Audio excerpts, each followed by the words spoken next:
Hello, everybody, and a very good afternoon to one and all present here, and all those who will be joining this live at this time.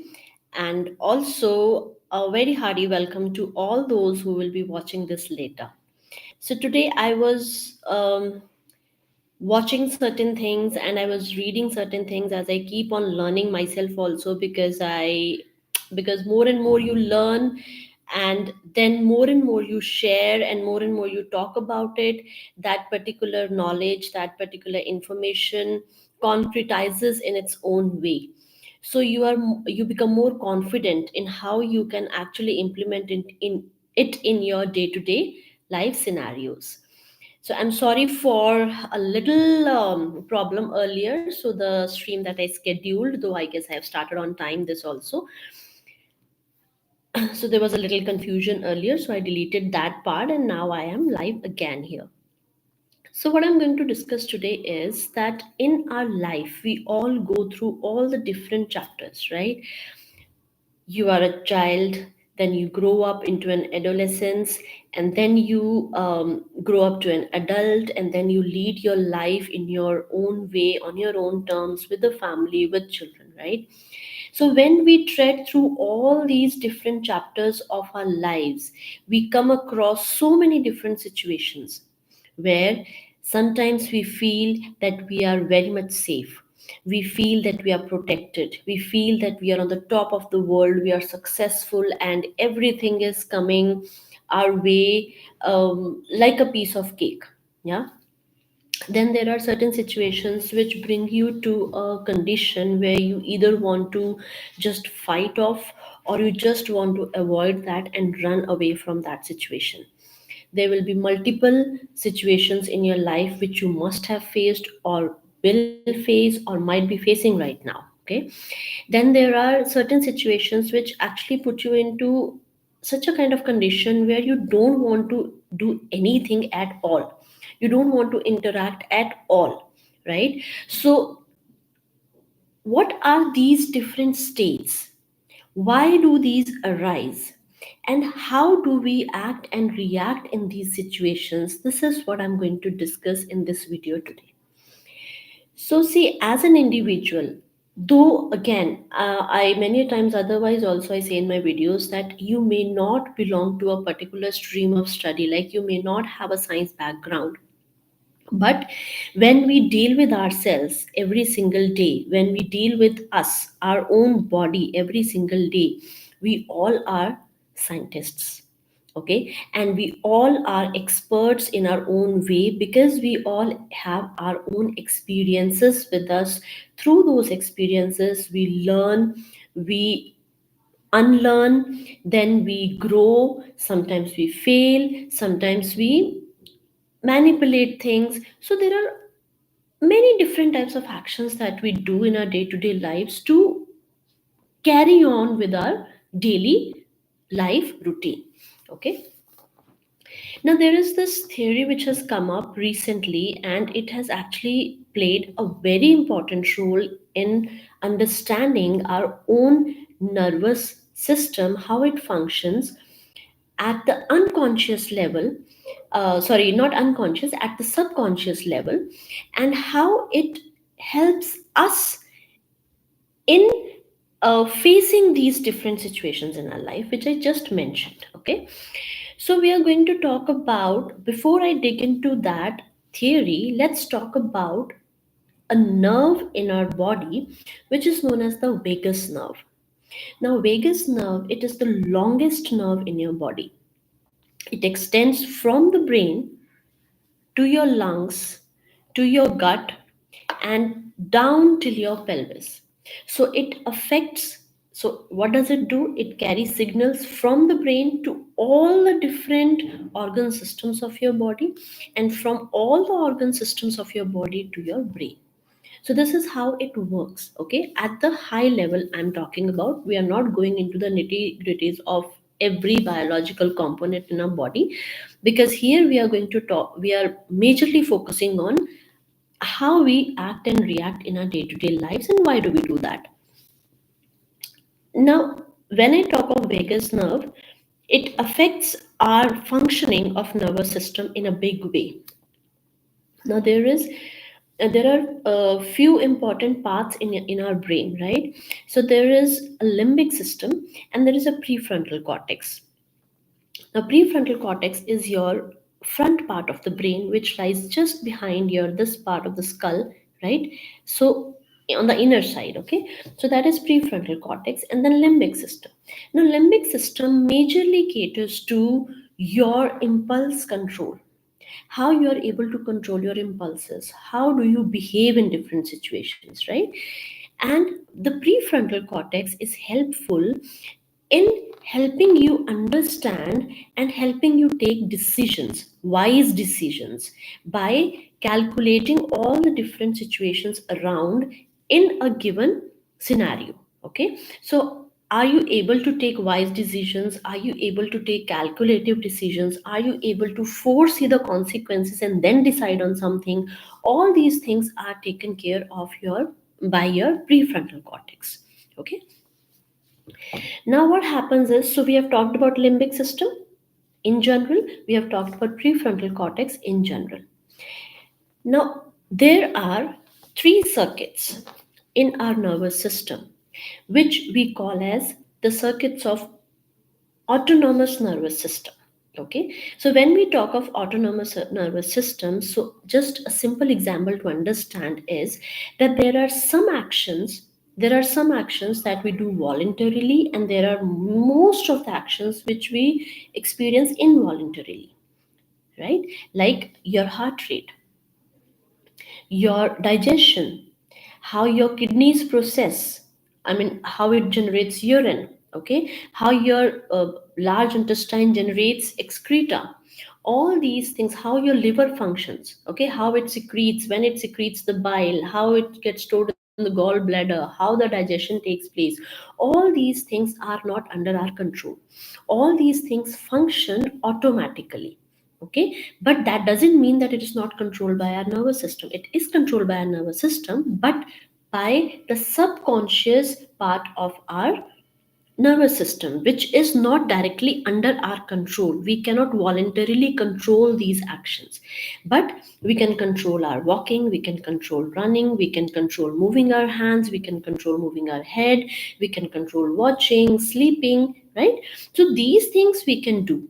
But there are many, so there are two sets of actions that are performed by our body: voluntary actions and involuntary actions. Okay, now when I talk of autonomous nervous system, so, this theory, which I'm going to discuss in brief with all of you, is, and why I'm going to discuss this is because we all need to understand that when we face these different types of situations in our life, how we can identify that in which situation I am, and if I am into a particular situation which is not good, which doesn't look good or sound good, then what I should approach to and how I should look after that, right?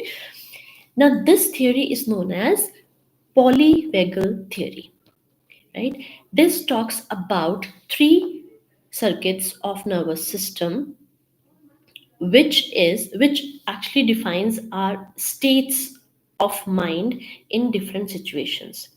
So this theory is based on three different pillars.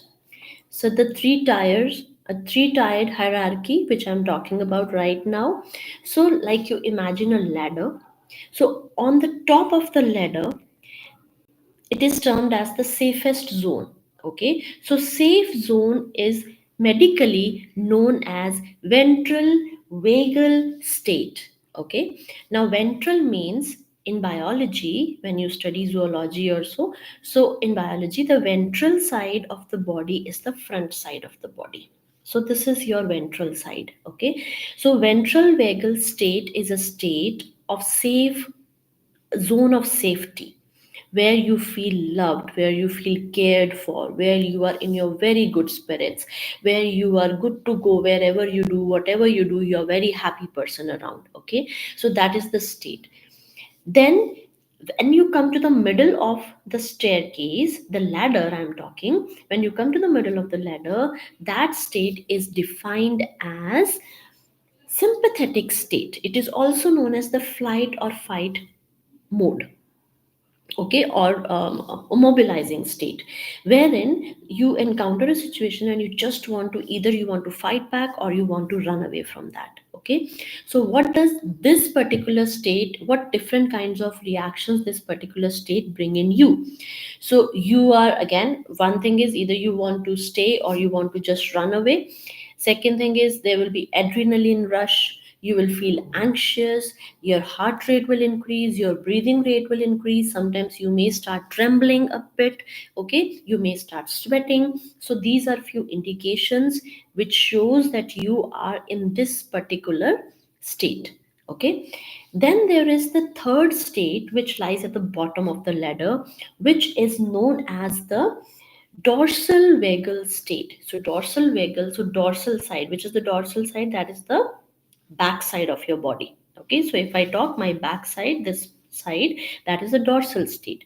So when you just back off, dorsal vagal state signifies a condition, your mental state, where you just want to back off, you just shut everything down, you don't want to interact, you feel, you find peace in your isolation, you don't want to face people, you don't want to face situations, you just don't want to do anything. That is your dorsal vagal state, and that is also uh, known as trauma. Right, now the people, those who are majorly in the zone of the ventral vagal state, which is a safety zone and a happy zone for them, so they can actually shift between different stages of the ladder and they can come back to their normal state. But when people usually face these two states, that is the that is the sympathetic state and the dorsal vagal state, in that case people need to undergo some kind of conditioning, some kind of counseling, or maybe coaching, wherein they actually work together with some people and overcome their condition. Okay, now this was the three tiered hierarchy, that is one of the pillars of the polyvagal theory. Now, the second pillar of the polyvagal theory is the second pillar is the neuroception. Okay. Now, what is neuroception? It is a process of your subconscious brain which help you identify the state of danger, the state of stress, or the state of trauma, or the state of safety. Okay, so when you, how are you actually able to know that? Sometimes when we meet people, we are able to scan the person, we say, that we are able to scan the person whether that person is safe or unsafe, but we haven't decided that in the first place, that when I will go to meet that person, I will scan that person and then I will decide whether the person is safe or not. Okay, so what happens is, this mechanism which happens automatically is, this is due to neuroception. Okay, so this was the term coined by the founder of polyvagal theory, that is the and the name of the founder is Stephen Porges. Okay, now third pillar is co-regulation. Now, why co-regulation is important and what is co-regulation? First thing is that we, in our coaching industry, we talk about enabling people to self-regulate themselves. Now, if they are not able to self-regulate themselves, and when we identify that a person is under this state of the polyvagal theory, or under at this hierarchical level, in the according to the polyvagal theory, so that person is already avoiding, that person is already avoiding connections, that person is already avoiding talking to people, that person is already isolated from the normal day to day life doings. Okay, now but if you want that person to overcome, then you have to align that person with somebody else, so that the person can actually overcome the situation. Right, now these people, that's why these people, they are referred to, especially the people, those who fall in the zone of dorsal vagal state. So in that state, if they fall, then they are supposed to go to some counselors or coaches or therapists for getting the treatment done. But it's not only that, in those cases they need to go only to these medical practitioners, so they can also adopt some of the lifestyle habits in their day to day routine that can help them overcome this problem. Okay, now when we talk of this, when I was talking about co-regulation, so what happens in co-regulation? Suppose I'm a life coach, right? So I have a client in front of me who is in this particular state where he or she is avoiding everything, and he or she is just shut down. Okay, don't want to interact at all. Now what happens is, in our coaching training, when we do this whole thing about coaching and how to be a life coach, how to become a life coach, all that course content that we go through, so there is this one term where you have to mirror yourself with the coachee. Coachee is the person or the client whom you are dealing with. Okay, now when you deal with your coachee, you have to mirror yourself. Mirroring means you have to maintain your pace according to the pace of the client. Your breathing, speed of your breathing, the pace with which you talk, the pitch with what you speak, how much is your voice intonations, okay, and how much carefully or how deeply are you listening to the person in front, and how, and your body language. Are you having a direct contact with the person? Your body language, is it comfortable? Is it making the person in front comfortable? Are you are you entering into the uh, most private space of the person, or you are being a bit distant and making the person comfortable? So all these things matter a lot when somebody comes to you suffering from this particular issue, which is actually causing the person to be isolated. So all these things are taken care of when these kind of people, they are dealt with by coaches or therapists. And therapists, I would say, not or therapists. And so what happens in that case? So my nervous system is co-regulating the nervous system of the person in front. My energies are making the person in front relaxed, so that the person opens up, so that the person starts sharing, so that the person start talking. Because until and unless we are actually aware of what we are going through, we cannot make a choice.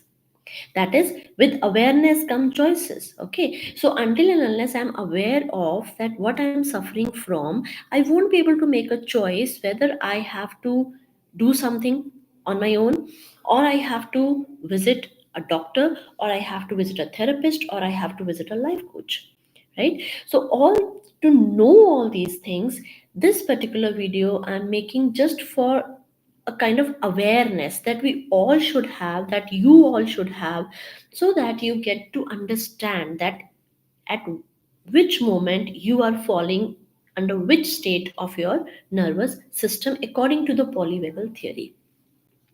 Now there are many other ways how you can actually relax your vagus nerve so that it doesn't cause a lot of anxiety and trauma situation for you. And also there are different topics on which we can discuss about it, that how you can actually manage your anxiety levels. I can talk about from my experience as well, because recently I also went through this, and how I have overcome my anxiety levels I will be talking about in my next video. But for now, I hope all of you have understood what I just talked about today. So, just to give you an example in the end so that you can relate what I have talked of so far. So, I talked about polyvagal theory, I talked about three pillars of polyvagal theory, and I talked about how we actually get to know that when we fall under which state of the three tiered hierarchy. That is, are we ventral vagal, are we in the ventral vagal state, are we in the sympathetic state, or are we in the dorsal vagal state? Okay, now see, for example, you are going on a trip with your friends.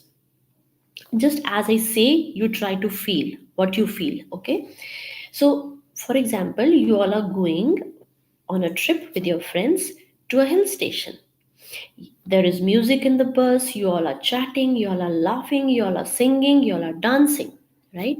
So, how do you feel at that time? You feel connected, you feel enjoyable, you feel joyful, you are in the best of your spirits, you are happy, right? So, and also when you're happy, you're talkative, you're extrovert, you are smiling. So all the environment around you is also very positive, and it is also making the things very positive for you. Okay. Now, suddenly what happens, that there is a cliff. I mean, there is like one side there is the steep mountains, on the other side there is a valley, right? So suddenly your bus trips a bit, though it is not that bad, but it little bit it trips a bit. How do you feel at that moment? Do you feel anxious? Do you get that feeling of anxiety? Do you get that feeling of trembling in your heart, that, oh my God, what would have happened just now? If the bus would have shifted a bit more, what would have happened? Do you get that feeling? Okay. Now, the third thing. Now, suddenly, what happens, that after you reach your destination, so there is one of your, I mean, I would say guardians, no, the staff, from the staff. So there is one of, suppose you understand that there is one of the employees in your school or college which you don't want to be around, and suddenly you are made to spend some time with that person. How will you feel? Do you want to talk, or are you just trying to keep yourself safe and away and detached from that person, or you're just looking for an excuse to move out of that space and stay alone somewhere, right? So all these three situations which I just mentioned, you didn't choose to behave or act or react in that way. You didn't decide. It happens automatically. When I was saying all these things, and if you were imagining yourself in that situation, you must have already felt that what all different feelings you got at this moment. So, this is how you identify that in which state you all fall according to polyvagal theory, and this is a big breakthrough in learning about how our nervous system work. Okay, so if I'm able to explain myself in this, then please look out for my new next videos where I'll be talking about that how we can actually manage our anxiety by self regulating ourselves, and how we can do little changes in our day to day life to bring in a big difference. Now, just to mention that if you are a person who generally face anxiety, then there are certain things that you can do. Like, you can always try to socialize more, go out for a walk, go out for exercising, listen to some gentle music, go out for a drive on a nice weather day, okay, or just sit in a nice coffee shop, have a warm coffee, right? So these are some little things that you can do to distract yourself from what you're going through. Or you can do some doodling, you can watch some nice videos which interests you a lot, you can do a little bit of art if you're interested in. And of course, there are some techniques which we can actually follow to overcome these issues that we think are very big issues, but actually they are not. So when we say that we face anxiety, that is an emotion. Okay, so you have to regulate your emotions in such a way which is very much possible to overcome these little problems in your day to day life. So stay tuned for my next video, and I'm sorry for today's disruption a bit, according to which I couldn't conduct this session on the scheduled description and everything. So I will be sharing the details again. And thank you so much for watching. I will share the details and my contact in the description below in this video only, so that you can contact if you are looking for a live coaching session and if you are facing these kind of issues in your life. Thank you so much. I'll see you again. Signing off for now. Bye bye.